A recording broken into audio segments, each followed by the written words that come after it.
बहुत दिलचस्प एक सब्जेक्ट है, प्रकाशित वाक्य है। और एक अध्याय ऐसा ही है, उसमें एक है 13 अध्याय है। इस 13 अध्याय को हम आपको टीच करने से पहले, हम आपको अध्ययन कराने से पहले, हम एक बेस को अभी आपको बता देंगे। 5 बिंदु को हम आपके सामने रखेंगे। 13वां अध्याय में आपको 18 वचन हैं, पहले 10 वचन हैं। एक पशु समुद्र से निकल के धरती पे आता है, उसके बारे में वर्णन है। उसके साथ साथ आपको लाल अजगर का भी उसमें कुछ वर्णन है। इसके बाद 11वां वचन से लेकर के आपको 18वां वचन तक एक दूसरा एक पशु है जो धरती पृथ्वी से उठ करके कार्य करता है। हम इन दोनों को अध्ययन करेंगे। पहले सेशन में आपको पहला पशु के बारे में अध्ययन कराएंगे, दूसरा सेशन में दूसरा पशु के बारे में अध्ययन करेंगे। इन दोनों को समझने के लिए अभी हम 5 बिंदु आपके सामने रखेंगे। इसको थोड़ा ध्यान से आप देखिएगा, आपके लिए डिस्कशन के लिए काम आएगा। नंबर 1, 3 एक था, ट्रिनिटी बोलते हैं। हम लोग जानते हैं परमेश्वर का त्रिएकता को जानते हैं, जिसमें पिता, पुत्र और पवित्र आत्मा है। ये तीनों मिलकर के जब एक में होते हैं, 3 व्यक्तियों के एकता में जो सम्मिलित हैं या यूनियन है, उसी को त्रिएकता बोलते हैं, जिसको आप और हम जानते हैं। दूसरा एक चीज है जो हिंदी में उसको क्या बोलेंगे, त्रिपक्षीय बोल सकते हैं। ट्रिनिटी नहीं बोल सकते हैं, त्रिएकता नहीं बोल सकते हैं, लेकिन वो परमेश्वर का स्वरूप में आता है। परमेश्वर ने जब मनुष्य को बनाया अपने स्वरूप और अपने समानता में। स्वरूप मतलब उनका स्ट्रक्चर है, पिता, पुत्र, पवित्र आत्मा। उसी प्रकार 3 भाग दे करके परमेश्वर ने मनुष्य को बनाया। एक शरीर है जिसको हम देखते हैं, दूसरा आत्मा है जो परमेश्वर की ओर से उस शरीर में चले आया, पुतला में आया।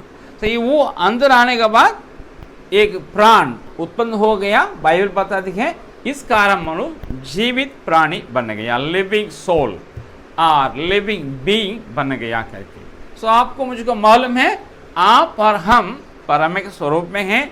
हमको भी 3 चीजें हैं, आत्मा, प्राण और शरीर है। इसको बोलते हैं त्रिपक्षीय व्यक्ति। ट्रिनिटी का एक दूसरा है, लेकिन ट्रिनिटी नहीं है। तीसरा क्या है, पैशाचिक। पहला ईश्वरीय है, दूसरा मानवीय है, तीसरा पैशाचिक मतलब सैटेनिक।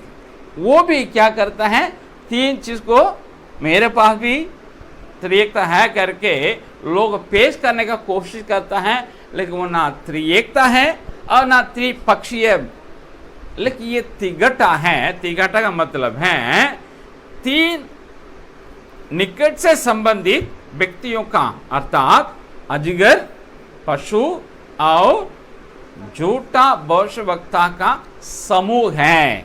3 जन का समूह है।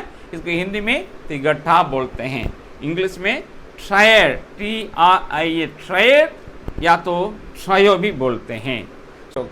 इनका चित्र है प्रकाशित वाक्य 16:13 में है, 19 के 20 में है और 20 के 10 में है। आप लोग बाद में पढ़ेगा अध्ययन करने के वक्त। यहाँ तीनों अलग अलग देखते हैं। ये फर्स्ट पॉइंट है। दूसरा क्या है, आपको समझने के लिए हेल्प करेगा, लोग, पीपुल्स हैं। पवित्र बाइबल में 2 प्रकार के लोग, परमेश्वर के दृष्टि में, नजर में 2 प्रकार के लोग। एक इज़राइल, जिसको परमेश्वर ने मिस्र देश में से छोड़ा करके उन्हें एक राज के रूप में बनाया, अपनी प्रजा बनाया, उनके हाथ में पवित्र शास्त्रों को दिया, उनमें वो राज्य किया। इसलिए वे स्पेशल पीपुल इसलिए कि वे परमेश्वर को जानते हैं, उनके पवित्र शास्त्र को पाए हैं, उसके अनुसार चलने वाले हैं। उनके थ्रू अन्य लोगों को, मतलब जो गैर इजरायली हैं, उनको परमेश्वर अपने बारे में प्रकट करेगा, पवित्र शास्त्र के द्वारा है। सो जो अन्य जो लोग हैं, गैर इजरायली लोग हैं, वो यहोवा परमेश्वर को नहीं जानते हैं, नहीं मानते हैं, इसलिए उनके पवित्र शास्त्र को भी उन लोग नहीं मानते हैं। उनका अपना बनाया हुआ देवी देवता है, अपना बनाया हुआ धर्म है, अपना रचाया गया कई ग्रंथ हैं, वे उस ग्रंथ के अनुसार जाएंगे, वे उस धर्म के आस्था रखते हैं, वे उन देवी देवता को वे पूछते हैं या मानते हैं। सो वो बहुत बड़ा एक समाज है। जब कभी परमेश्वर एड्रेस करता है पुराने नियम में, यहूदी पवित्र शास्त्र में, तो उन लोगों के लिए एड्रेस करता है जिसका व्याख्या दूसरे लोगों में बैठाने के लिए किया जाता है। सिर्फ इज़राइल के बारे में ही पवित्र शास्त्र में नहीं, दुनिया के बहुत या तो लगभग सभी लोगों के बारे में पुराने नियम में जिक्र है। यहाँ तक कि हमारे भारत का भी जिक्र है। हिंदुस्तान नाम से भारत का नाम 2 जगह में बाइबल में दर्ज किया हुआ है। और हमारे भारत का ओपीर करके एक नाम था, जिस नाम से ही इन लोग ओपी नहीं बोलते भारत के लोग, लेकिन बाहर के लोग ओपी नाम से जानते थे, खास करके इजराइल लोग हैं। बाइबल का, खास करके पुराना नियम का जो अनुवाद लतीन भाषा में हुआ था, उस लतीन भाषा में जहाँ कहीं ओपी नाम आता बाइबल में, उस जगह पे हिंदुस्तान लिखा हो, मतलब इंडिया करके लिखा हुआ है। ऐसा 10 जगह में ओपी नाम आता है जो भारत को ही दर्शाता है। इसका मतलब है बाइबल में 1 नहीं 2 नहीं 12 जगह पे संदर्भों में आपके मेरे देश का नाम दर्ज है। इसका मतलब आपके मेरे बारे में भी दर्ज है, हम लोगों के बारे में, हमारे राष्ट्र के बारे में बाइबल में लिखा हुआ है, हमारे लिए भी संदेश है। सो 2 लोग हैं, इज़राइल और गैर इज़राइल। मतलब इज़राइल उनके दृष्टिकोण से अन्य जाति के लोग हैं। ये इज़राइल लोगों को बाइबल में पृथ्वी के रूप में, लैंड के रूप में दर्शाया हुआ है, और अन्य जाति के लोगों को, जो गैर इज़राइल लोग हैं, उनको पानी के रूप में क्या किया गया है, दर्शाया गया है बाइबल में। इसका भी जिक्र आपको जकरिया 11 अध्याय 16 का 17 में देख सकते हैं। इज़राइल लोगों को लैंड के रूप में दर्शाया हुआ है, और अन्य जाति के लोगों को पानी के रूप में दर्शाया गया है। कहाँ कहाँ? प्रकाशित वाक्य 17 अध्याय का 1 और 15वां वचन, लूका 21वां अध्याय का 24वां वचन, दानियेल 7 अध्याय का 2 और 3 वचन और 17 वचन में भी है। यशायाह नबी की किताब 8 अध्याय का 7वें वचन, यिर्मयाह नबी की किताब में 47वां अध्याय का 2 वचन। इन सारे जिक्र में जाके देखिएगा, आपको समझ में आ जाएगा ये गैर इज़राइल को कहा गया है। तीसरा है अन्य जातीय साम्राज्य हैं, मतलब इज़राइल नहीं, गैर इज़राइल लोगों में उठे जो साम्राज्य हैं बहुत हैं। विश्व भर में बड़े बड़े साम्राज्य उठा है और गिरा भी है, लेकिन बाइबल में उनके बारे में जिक्र है, जिक्र नहीं है, पूरा विवरण है, जो इज़राइल लोगों को ऊपर अत्याचार किए, उनके ऊपर राज्य किए, उनको दबाए, सताए। ऐसे राज्य 8 साम्राज्य हैं अन्य जातियों में। नंबर 1 मिस्र है। ये 1876 से लेकर के 4446 तक इज़राइल लोगों पर ईसा पूर्व में राज्य किए। 430 साल है। दूसरा है अशूर, अंग्रेजी बोलता है असीरिया। वो ईसा पूर्व 745 से लेकर के 612 तक इज़राइली लोगों के ऊपर इन लोग अत्याचार किए। तीसरा एक साम्राज्य है बैबिलोन या बैबिलोनिया बोलते हैं। ये 605 से लेकर के ईसा पूर्व 539 तक यहूदियों पर राज्य किया। यहाँ थोड़ा हम अलग देखें। मतलब इज़राइल देश है, आपको 1446 में उन लोग मिस्र देश में से छूटे। 40 साल के बाद लगभग 1404 ईसा पूर्व में उन लोग कनान में जाके पहुंचे, जिसको आज इज़राइल बोलते हैं, लैंड है।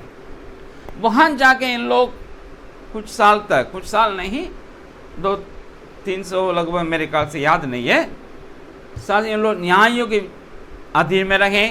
उसके बाद राजा मांगे, पर उनका राजा दिया। पहला राजा आपको मालूम है, शाऊल राजा। जब वो अयोग्य ठहर गया, परमेश्वर ने दाऊद को खड़ा किया राजा के रूप में। उसके बाद उनका बेटा सुलेमान, वो भी 40 साल राज्य किया। इस प्रकार तीनों मिलकर के 120 साल राज्य किए। सुलेमान के इतना पाप हो गया, परमेश्वर बात को माना नहीं, मतलब उनको सावधानी देने के बावजूद भी माना नहीं, जिसके कारण उनके मृत्यु के बाद तुरंत उनके बेटे के समय में उनका पूरा साम्राज्य जो इज़राइल उत्तर और दक्षिण में 2 भाग में विभाजित हो गया है। ये हुआ 930 ईसा पूर्व में। तब से लेकर के उत्तरी भाग में जो लोग थे, इज़राइल में 12 गोत्र हैं, 10 गोत्र उत्तरी क्षेत्र में थे। उन लोग बोलते हैं हम लोग इज़राइल हैं।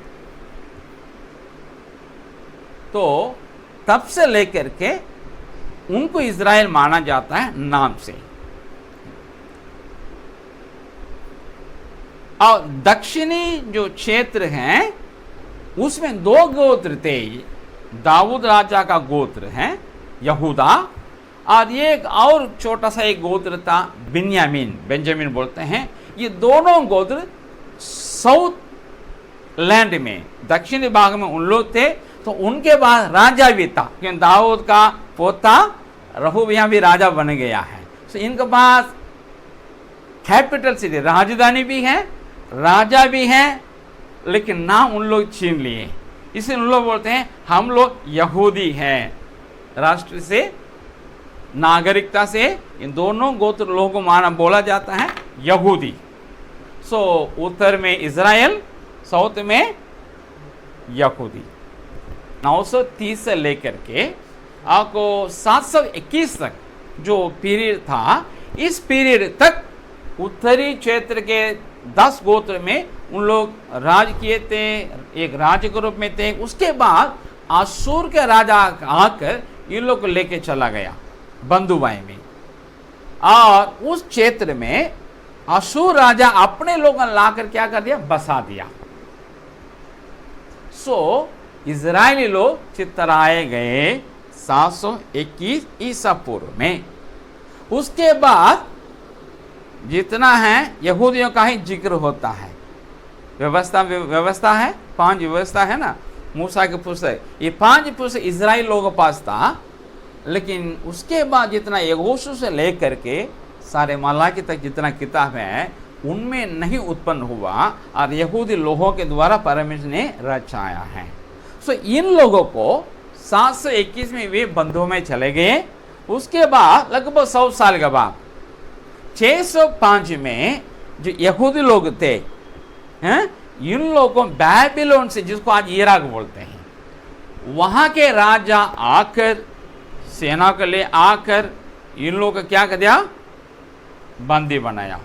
धीरे धीरे 3 हिस्से में लोग गए। पहले कुछ लोगों जो राजकुमार थे उन लोगों बंधुओं में लेके गया था, जिसमें दानियल है, शद्रक, मेशक, आबेदनेगो है।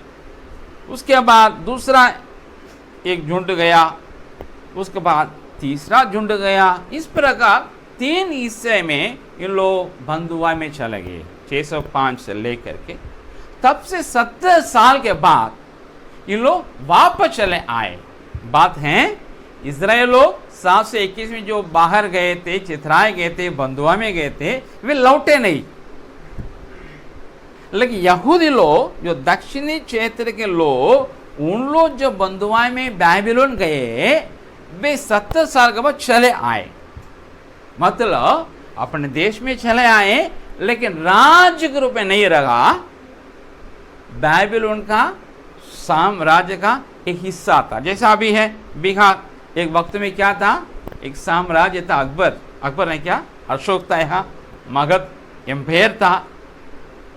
उस समय हिंदुस्तान करके नहीं था, इंडिया करके नहीं था, मगध एम्पायर, मगध साम्राज्य। बहुत साम्राज्य अलग अलग जगह में, साउथ में, नॉर्थ में, ईस्ट में, वेस्ट में। लेकिन आज ये बिहार एक राज्य, मतलब किंगडम नहीं, राज्य बोलते हैं हम लोग, that mean it is not a kingdom. ये एम्पायर नहीं, साम्राज्य नहीं, यहाँ कोई राजा नहीं, कोई सम्राट नहीं, लेकिन एक छोटा सा हिस्सा, बहुत बड़ा एक देश भारत का एक हिस्सा हो गया, एक राज्य हो गया। उसी प्रकार यहूदा बाबिलोन का हिस्सा बन गया, राजा नहीं। सो ये हुआ आपको 605 से लेकर के आपका 539 ईसा पूर्व तक बाबिलोन यहूदियों पर अत्याचार किए। उसके बाद क्या हुआ, 539 में फारस, जिसको आज बोलते हैं ईरान, वो इंग्लिश में पर्शिया बोलते हैं, हिंदी में फारस बोलते हैं। ये फारस के लोग अपने बगल वाले थे मादी करके, जिसको इंग्लिश में मीडिया लिखा जाता है या मेदे लिखा जाता है, इन दोनों मिल करके, मतलब आज का ईरान है, सदर्न पार्ट में था फारस, नॉर्दर्न पार्ट में था मादी। इन दोनों मिल करके बाबिलोन को गिराए और अपना साम्राज्य को स्थापना की 539 ईसा पूर्व में। जो उन लोग स्थापना किए अपना साम्राज्य को मादी फारसी बोलते हैं, उसका जो पहला राजा था खुसरो, साइरस बोलते हैं, उसने यहूदियों को, जिसको बाबिलोन राज्य 70 साल पहले लेकर आया बंधुआई में, वो वापस भेजा, जाइए आप लोग अपने देश में। अपना मंदिर जिसको बाबिलोन का राजा ने ढाया और जलाया, और दोबारा आप निर्माण कीजिए उसी जगह पे, हम आपको हेल्प करते हैं, फाइनेंशियली हेल्प करेंगे और मिलिटरीली हेल्प करेंगे और गवर्नमेंट तरफ से हेल्प करेंगे। बताया, ये लोग लौट के चलेंगे।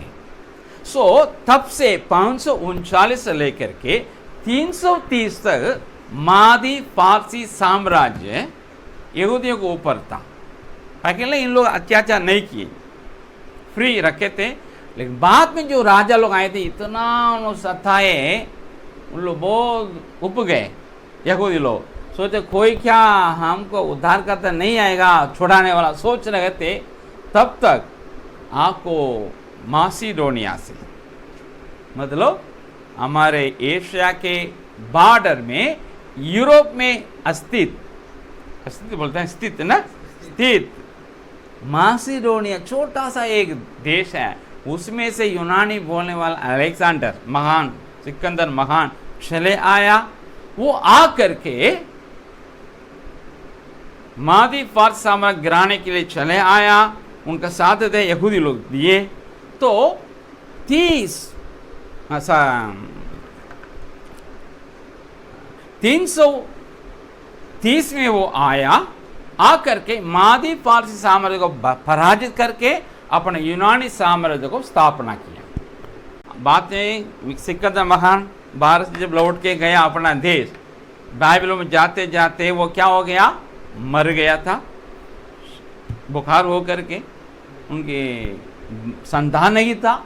इसलिए उनके 4 मिलिट्री जनरल, सेनापति लोग आपस में उसको बांट दिए हैं, तो भी वो यूनानी माना गया है। सो 330 से लेकर के 30 ईसा पूर्व, मतलब 300 साल यूनानी लोग यहूदी लोगों पर क्या किए, राज किए और अत्याचार को किए। लेकिन 30 में क्या हुआ, रोम मतलब इंग्लैंड यूरोप के ये पूर्वी साइड में बॉर्डर में यूनान है, और आगे आपको इटली है, इटली आज इटली बोलते हैं, उसका राजा रोम है। उस समय रोम एक शहर दुनिया को जीते जीते आया, वो एशिया को भी जीता, अफ्रीका को भी जीता, इन लोगों के लिए भी जीता, और इन लोग यहूदियों को क्या कर दिया, अपना अधीन में कर दिया है।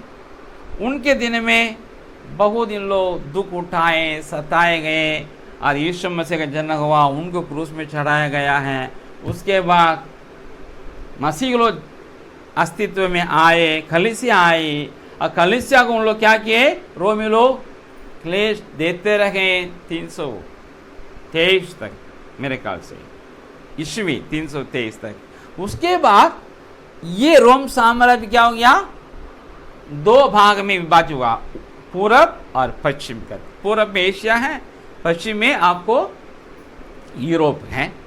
धीरे धीरे ये भी नीचे मतलब पतन, इसका भी पतन हो गया है। आपको 476 में रोम का भी पतन हो गया। रोम क्या हो गया, बड़ा साम्राज्य 10 छोटा छोटा राज्य में विघटित हो गया, विघटित हो गया।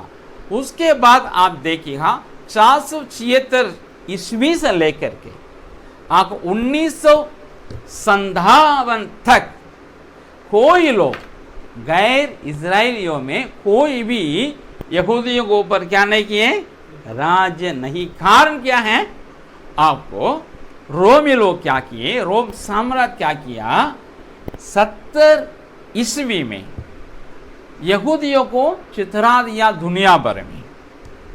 आज ईरान बोल रहा ना, हम इसराइल को क्या करेंगे, खोजेंगे दुनिया के मैप से, बोलते हैं इन लोग, ट्राई करते हैं, लेकिन होगा नहीं। ये काम को उन दिनों में रोमी लोग कर दिए थे। लोग चितराए, बचने के लिए लोग अलग अलग देश में गए, और यहूदा करके जो एक देश तब से दुनिया का मैप, जो संसार का मैप में हट गया। सो ये हुआ 70 ईस्वी में। तब से लेकर के 1948 हमारे आज़ादी 1 साल के बाद दुनिया में फिर यहूदी लोग आ गए, आके बसने लगे, दुनिया भर के चितरा गए। अशूर राजा जो चितराए ना 10 गोत्र को, उत्तर भारत, उत्तर इज़राइल के, उन लोग भी, और रोम के समय चितरा गए जो यहूदी लोग भी, 2 गोत्र के लोग भी, इस पर 12 गोत्र लोग दुनिया भर से धीरे धीरे आने लगे। हम लोग बोलते हैं अपने देश को मातृभूमि बोलते हैं ना, मदरलैंड। उन लोग मदरलैंड नहीं बोलते हैं, उन लोग फादरलैंड, अपने पैतृक देश है। क्योंकि अब्राहम को परमेश्वर वायदा किया ये कनान, जिसको आज इजराइल बोलते हैं, उसको देने के लिए। उसके बाद परमेश्वर ने उसका बेटा इसहाक को वो बताया था, कंफर्म किया।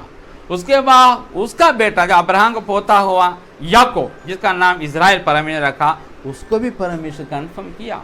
और परमेश्वर वाचा बांध करके, मतलब संधि बांध करके इन लोगों के साथ तुम्हारे वंश को ये देश दूंगा करके कहा, जिसके वजह 1850 साल के बाद अपने देश में इन लोग चले आए। आज इन लोग क्या है, वहाँ अस्तित्व में हैं।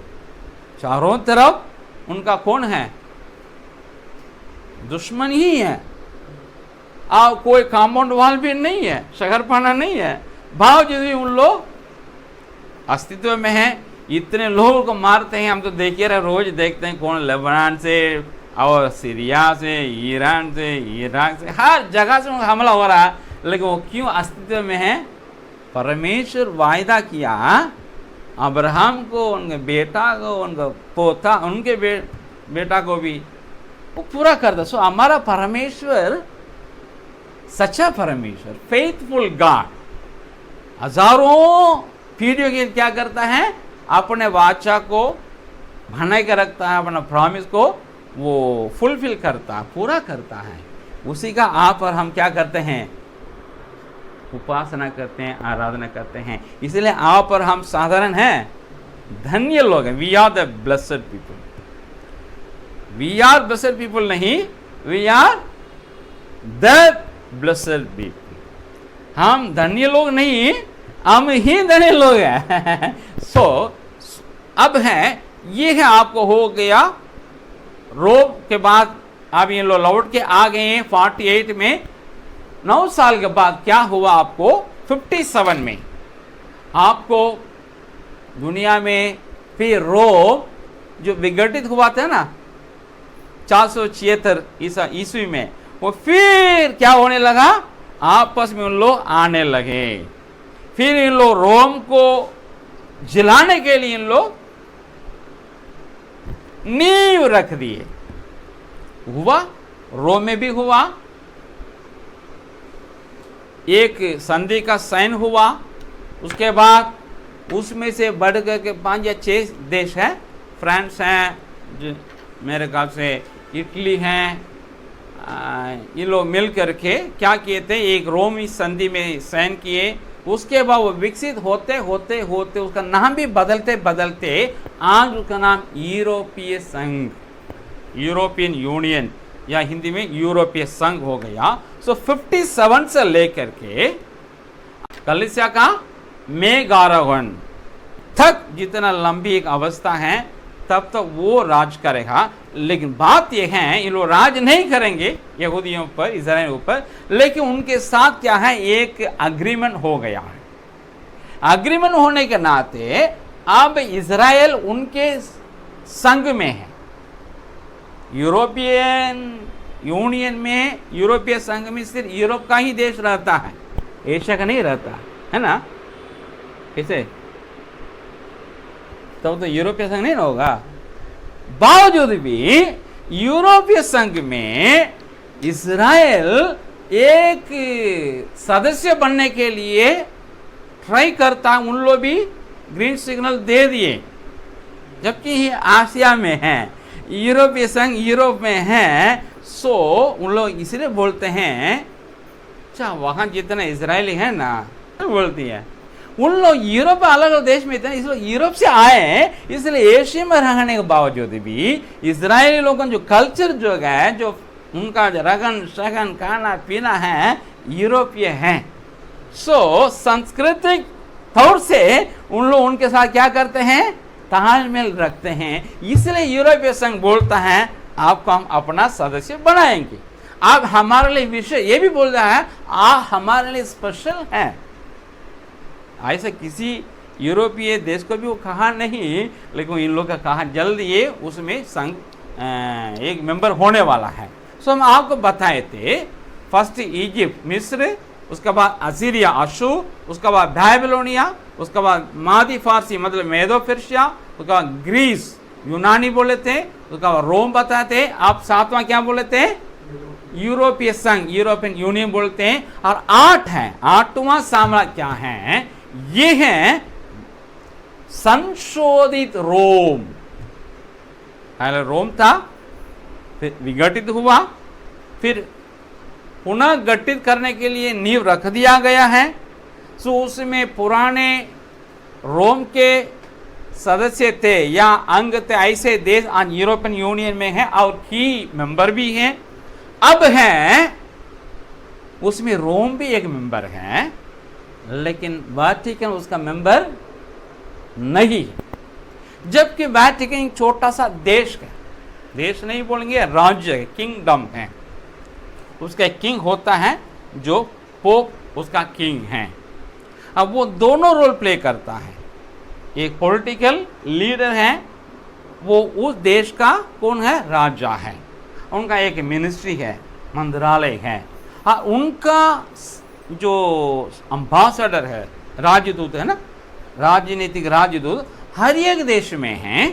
हर एक देश का राजदूत भी वाटिकन में। इसका मतलब है Vatican is a political nation, country है, उसका ये है। एट द सेम टाइम वो एक रिलीजियस लीडर भी है। रोम का बिशप को पोप कहा जाता है, वो पूरे विश्व भर का रोमन कैथोलिक चर्च का क्या है, सर्वोच्च गुरु है, धर्म गुरु है। सो वो रिलीजियस लीडर भी है। उनका प्रतिनिधि बन करके कौन है, कार्डिनल अलग अलग देश में। उनके नीचे आज बिशप लोग हैं, उनके नीचे बिशप लोग हैं, बिशप लोग नीचे कई पैरिश हैं, कई पैरिश के नीचे अलग अलग लोकल कलीसिया हैं। सो इस प्रकार का ये हायरार्की, श्रेणीबद्ध बोलते हैं हिंदी में, श्रेणीबद्ध मतलब हायरार्क, एक ऊपर एक है, जैसा कंपनी में है उस प्रकार है। सो वो है आज का जो वाटिकन है, वो जब यूरोपीय संघ में एक सदस्य बन जाएगा, अब सदस्य नहीं है, रोम सदस्य है, लेकिन उसका छोटा सा जो अंश है वो सदस्य नहीं है। जब सदस्य बनेगा तब पुराना रोम साम्राज्य क्या हो जाएगा, ताकतवर बन जाएगा, जिसको पंडित लोग कहते हैं संशोधित रोम या रोमी साम्राज्य, revised Roman Empire. This is the 8th one. अन्य जाति के साम्राज्य हैं। और चौथा है ब्लास्फेमी, परमेश्वर की निंदा। वो क्या है, परमेश्वरत्व डिवाइनिटी को जो दावा करता है, मेरे पास परमेश्वरत्व है, मैं परमेश्वर का जो व्यक्ति दावा करता है, या हम परमेश्वर तुल्य है करके जो व्यक्ति अपने को दावा करता है, या परमेश्वर का मैं विकल्प हूं, उनके बदले में हूं, ऐसा जो भी दावा करता है, वो चीज परमेश्वर के निंदा हो जाता है। इसको इंसान 3 रूप में करता है। नंबर 1, अपना नाम में बदल देता है, उस नाम से भी बदल लोग पता चलता है ये ईश्वर है। जैसा एक व्यक्ति था एंटियोकस एपिफैन्स, जो सीरिया का राजा था, अलेक्जेंडर के सक्सेसर में। वो जब यहूदियों के ऊपर चढ़ाई किया, मंदिर के अंदर प्रवेश किया, वहाँ का जो भली क्या बोलते हैं वेदी को हटाया और अपना ग्रीक यूनान देवता को वहाँ ज़ुएस को वहाँ खड़ा कर दिया, वो अपना नाम चेंज कर दिया, मेरा नाम एंटियोकस एपिफैन्स। का मतलब है परमेश्वर प्रकट किया, उसका नाम है क्या है, परमेश्वर। इस प्रकार लोग अपना नाम रखते हैं, नाम से परमेश्वर की निंदा कर सकते हैं। नहीं तो परमेश्वर का जो टाइटल है क्राइस्ट मतलब मसीह, प्रभु और स्वामी, जिस किसी के नाम से आगे स्वामी करके रखा जाता है ना, वो परमेश्वर की निंदा है। महामहिम बोलते हैं ना, महामहिम है, परम पूज्य हैं, जो धार्मिक गुरु को बोलता है परम पूज्य हैं। पवित्र पिता, होली फादर, पोप को होली फादर कहा जाता है। और आपका महामहिम, यूर एमिनेंस ऐसा बोलते हैं। और आपका बियाटिट्यूड मतलब यूर बियाटिट्यूड, आपका परमानंद किसको बोलते हैं, कार्डिनल को। पोप के नीचे वाले कार्डिनल का नाम को लिखने के पहले इस पर लिखा जाता है। उसके बाद आज बिशप लोग है ना, बिशप के ऊपर हैं, उन लोग अपने नाम को लिखते हैं द मोस्ट रेवरेंड। रेवरेंड का मतलब बाइबल है भाई योगी है। क्यों भाई योगी है, उनकी पवित्रता के कारण बाइबल में भजन संहिता 111 का 9 में लिखा है परमेश्वर का नाम कैसा है, पवित्र और भययोग। इंग्लिश में लिखा है holy and reverend is his name. So परमेश्वर का नाम पवित्र होने के नाते लोग उसको एक भय, भक्तिपूर्वक भय दिखाते हैं। सो वो है परमेश्वर का है। लेकिन पादरी लोग क्या करते हैं, आज बिशप लोग मोस्ट रेवरेंड लिखते हैं, बिशप लोग लिखते हैं द राइट रेवरेंड, मतलब हमका हक है करके कहते हैं। और पादरी लोग क्या करते हैं, प्रोटेस्टेंट पादरी लोग भी और कैथोलिक प्रीस्ट लोग भी रेवरेंड लिखते हैं। ये सब परमेश्वर की निंदा करते हैं। सो ये रेवरेंड, राइट रेवरेंड, मोस्ट, ये सब परमेश्वर का निंदा टाइटल के द्वारा किया कर जाता है। इसके अलावा पदों को भी क्या करते हैं, बना देते हैं टाइटल के रूप में। एग्जाम्पल है pope, cardinal, bishop, pastor, trace, ये सब पद है। पास्टर का काम है पास्टरिंग करना है, बिशप का काम है देखभाल करना है। लेकिन इन लोग ये पद को क्या कर दिए हैं, अपना टाइटल बना दिया नाम के आगे, pastor so and so, bishop so and सो। देखते थे पादरी लोगों के पास चर्च हैं, इवांजेलिस्ट लोग, धर्म प्रचारक लोग देखते हैं मेरे पास चर्च नहीं है। और अपोस्टल बोलते हैं, उन लोग बोलते हैं हमारा पास चर्च नहीं है, तो हम क्या करें। प्रॉफिट भी सोचता है हमारा पास चर्च नहीं है, क्या करें। वो अपना पद को अपना टाइटल बना देना, नाम के आगे apostle so and so, evangelist so and so, prophet so and so, ऐसा लिखते हैं। आप देखिए यूट्यूब बहुत आता होगा, इन लोग ऐसा, ये सब परमेश्वर की निंदा, क्योंकि इन लोग परमेश्वरत्व को उसका समानता को उसका बदले हो जाने को क्या करते हैं, अपना टाइटल के द्वारा क्या करते हैं, दावा करते हैं। ये परमेश्वर की निंदा है। हो गया। आखिरी है 5वां, ये है आपको ट्रिबुलेशन पीरियड, मतलब क्लेश काल। बाइबल क्लेश काल को 2 भाग में विभाजित किया है। बाइबल में दानियेल 9:27 में लिखा है ये क्लेश काल 7 साल का है, और ये इजराइल लोगों का है, खास करके यहूदी लोगों का है। इसको 2 भाग किया है, एक है क्लेश काल, दूसरा भारी क्लेश काल, मतलब tribulation period, then great tribulation period. Tribulation period का जिक्र है आपका मत्ती 24:9 में है। भारी क्लेश काल के बारे में 24:21 में है। इसको बाइबल में कैसा एड्रेस किया गया है, इसका कैसा, कहीं इसको काल के रूप में 1 समय, 2 समय, आधा समय करके कहा, कहीं इसको महीना के हिसाब में 42 महीना था इन लोग, कहीं दिन में 1260 दिन, ऐसा, मतलब ये तीनों एक ही समय हैं। महीना में बाइबल में 1 महीना के लिए 30 दिन पड़ता है, इसके अनुसार 12 महीने, मतलब आपको 42 महीना हो गया तो 3.5 साल है, 42 गुना 30 आप करेंगे तो कितना होता है, 1260 होता है। तो ये जहां कहीं जिक्र आता है रेवलेशन में, प्रकाश, यहां समझ लेना है 1260, 42 महीना, 1 समय, 2 समय, आधा समय, आपको कंफ्यूज नहीं होना है, सब एक ही चीज है। दिन में कहा गया है, महीना में कहा गया है, और सालों में कहा गया, इतना याद रखना। ये जो बाइबल में जहां कहीं इसका जिक्र आता है, ये क्लेश काल का नहीं, भारी क्लेश काल का दर्शाता है, जो यहूदियों के ऊपर होता है। इतना आप समझिएगा। इस बैकग्राउंड में इसको मन में रखते हुए अगर आप 13 अध्याय प्रकाश के 13 अध्याय 1 से 10 तक आप अध्ययन करेंगे, बहुत कुछ समझ में आ जाएगा। जब समझ में आ जाएगा, यहाँ का पेश करेंगे, उसके बाद हम आपको डिटेल में आपको हम बता देंगे।